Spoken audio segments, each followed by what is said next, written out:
కాలనీలు ప్రాంతాల్లో కూడా నీటి మునిగేటువంటి పరిస్థితులు మనకు కనిపించాయి. ఆ స్థాయిలో రహదారులపైన అవి కాలువల్లాగా నీరు ప్రవహించాయి. సో మనం చూస్తే ఆ విజువల్స్లో కూడా సిద్దిపేట సంబంధించినటువంటి విజువల్ చూస్తే కూడా మనకు స్పష్టంగా కనిపిస్తుంది. ఇలా ఓవరాల్గా ఉమ్మడి మెదక్ సంబంధించి చూద్దాం. పరశురాం ఏంటి పరిస్థితి? సో ముఖ్యమంత్రి కూడా అక్కడికి చేరుకున్నారు. ఇంత కొద్దిసేపటి క్రితం అధికారులతో కూడా రివ్యూ నిర్వహించారు. జిల్లాలో ప్రస్తుతం ఎలాంటి పరిస్థితి ఉంది? ముఖ్యమంత్రి రేవంత్ రెడ్డి అధికారులకు ఏం సూచనలు చేశారు? ఉమ్మడి మెదక్ జిల్లా చరిత్రలో ఎప్పుడూ లేని విధంగా దాదాపుగా మెదక్లో 32 సెంటీమీటర్ల వర్షపాతం నమోదైంది. గత 50 ఏళ్లలో ఇలాంటి భారీ వర్షాలు ఎప్పుడు చూడలేదని చెప్పి ఇక్కడ స్థానికులు చెప్తున్నటువంటి పరిస్థితి. గతంలో 22-23 సెంటీమీటర్ల వరకు వర్షం పడ్డప్పటికి కూడా ఒకేసారి 4-5 మండలాలు 4-5 ప్రాంతాలను ముంచెత్తినటువంటి దాఖలాలు చాలా తక్కువగా ఉన్నాయి.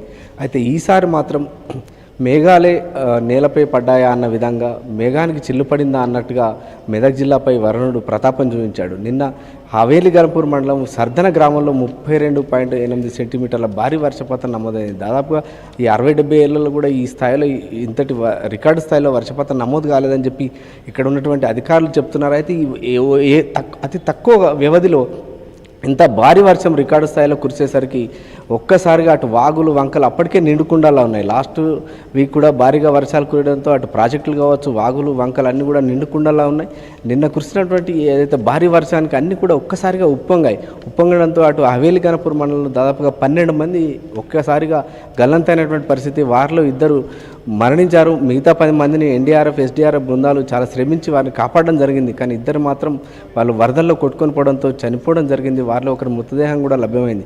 అయితే మొత్తంగా చూస్తే ఉమ్మడి జిల్లాలో ఎక్కువగా ప్రభావితమైంది ముందుగా మెదక్ జిల్లా అని చెప్పాం. మెదక్ జిల్లాలో రామయ్యపేట మున్సిపాలిటీ ఎక్కువగా ప్రభావితమైంది. పట్టణ ప్రాంతాల్లో, గ్రామీణ ప్రాంతాల విషయానికి అయితే హవేలి గన్పూర్.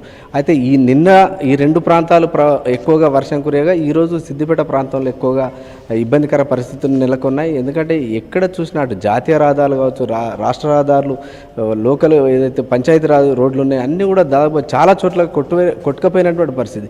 అటు సిద్దిపేట వైపు నుంచి మెదక్ వైపు వచ్చే 2 జిల్లాల ఏదైతే 765 DG రహదారి పూర్తిగా కొట్టుకపోవడం జరిగింది. అదేవిధంగా మెదక్ నుంచి ఏదైతే బోధన వైపు వెళ్ళే, ఎల్లారెడ్డి వైపు వెళ్ళే రహదారి కూడా పోచారం డ్యామ్ ఉప్పొంగడంతో కూడా పూర్తిగా కొట్టుకొని పోవడం జరిగింది. దాంతో 2 జిల్లాలు అటు సిద్దిపేట వైపు కావచ్చు, ఇటు కామారెడ్డి జిల్లా వైపు పూర్తిగా రాకపోకలు నిలిపివేసినటువంటి పరిస్థితి నెలకొంది. పోచారం డ్యామ్ నిర్మించి దాదాపు 100 సంవత్సరాలు దాటిన ఈ చరిత్రలో ఇప్పటివరకు ఈ స్థాయిలో వరద నీరు చూడలేదని చెప్పి అక్కడ ఉన్నటువంటి వారు చెప్తున్నటువంటి పరిస్థితి. దాదాపుగా నిన్న 1,00,000 క్యూసెక్లకు పైగా ఇంట్లో వచ్చి చేరింది. దాదాపుగా దాని కెపాసిటీ పోచారం డ్యామ్ కెపాసిటీ 60-70 వేల క్యూసెక్లు వరకు మాత్రమే ఉంటుంది. అయినప్పటికీ కూడా ఆ నిజాం కాలంలో కట్టినటువంటి ఆ ప్రాజెక్టు దృష్ట్యా దాదాపుగా 1,00,000 పైన కూడా వచ్చినప్పటికీ క్యూసెక్లో తట్టుకొని నిలబడిందని చెప్పవచ్చు. అయితే నిన్న గండి పడడంతో కొంత జిల్లా అధికార యంత్రాంగం, అదేవిధంగా ప్రభుత్వం, స్థానికులు కూడా ఎంతో కలవరానికి గురయ్యారు. అయితే మొత్తానికి ఆ గండిని పూడ్చి మరమ్మతులు చేయడంతో పెద్ద ప్రమాదం తప్పిందని చెప్పవచ్చు. ఈరోజు జిల్లాలో, మెదక్ జిల్లాలో పూర్తిగా వరద ప్రభావం తగ్గినప్పటికీ వర్షం మాత్రం సాయంత్రం వరకు కూడా ఎడతెరిపి లేకుండా కురియడం జరిగింది. ముఖ్యంగా రామాయంపేట మెదక్ పట్టణం సంబంధించి ఓ సబ్స్టేషన్ కూడా పూర్తిగా నీట మునిగింది. వేలాది ఎకరాల పంటలు కూడా పూర్తిగా కొట్టుకుపోయినటువంటి పరిస్థితి. జిల్లాలో ఇక్కడ మెదక్, అదేవిధంగా హవేలి గన్పూర్, రామాయంపేట చుట్టుపక్కల ప్రాంతాలకు వెళ్ళే రహదారులన్నీ కూడా ఒక రకంగా జల దిగ్బంధంలో చిక్కుకున్నటువంటి పరిస్థితి. ప్రాంతాల్లో మనం చూసాం సబ్స్టేషన్లు మునిగాయి, స్తంభాలు పడిపోయాయి, అంధకారంలో చాలా గ్రామాలు కూడా ఉన్నటువంటి పరిస్థితి. నేను రాత్రి ఇవాళ ఏమైనా విద్యుత్ సప్లై పరిస్థితి మెరుగుపడిందా? ఇప్పుడు ఏమైనా అక్కడ మరమ్మతులు చేయడం కానీ అవన్నీ పూర్తి అవ్వడం కానీ కొంత సాధారణ పరిస్థితులు ఏమైనా వస్తున్నాయా?